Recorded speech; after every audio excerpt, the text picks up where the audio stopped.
Welcome to the Genius Factory. Enjoy the video. In this video, I will explain how to make wine with your feet. First, gather about 20 pounds of ripe, high-quality grapes, ideally a varietal known for winemaking.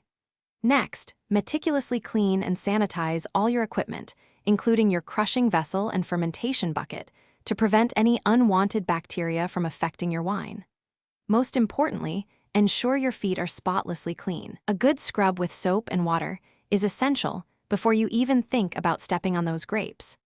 Now for the fun part, the crushing. Place your prepared grapes into a sturdy, food-grade container, filling it about 2/3 full. Step in with your clean, bare feet and begin to gently stomp. Focus on breaking the grape skins to release the juice, but try to avoid crushing the seeds or stems, as they can introduce bitterness. Keep stomping until most of the grapes are thoroughly broken and a good amount of juice, or must, has collected.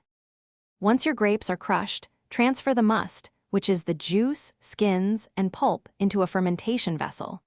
Add a packet of wine yeast according to the manufacturer's instructions to kickstart the fermentation process. Keep the vessel in a dark place with a consistent temperature, ideally between 65 and 75 degrees Fahrenheit, for about 1 to 2 weeks.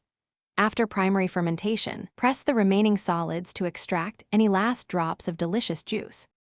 After pressing, transfer your wine to a clean carboy for secondary fermentation and aging. This period, lasting several months, allows the flavors to mature and mellow. Once clear, carefully siphon the wine into sanitized bottles, leaving about 1 inch of headspace, and then cork them tightly. Store your bottles horizontally in a cool, dark place.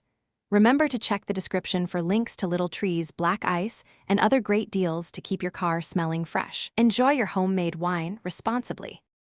Thanks for watching. If you found this helpful, don't forget to like and subscribe.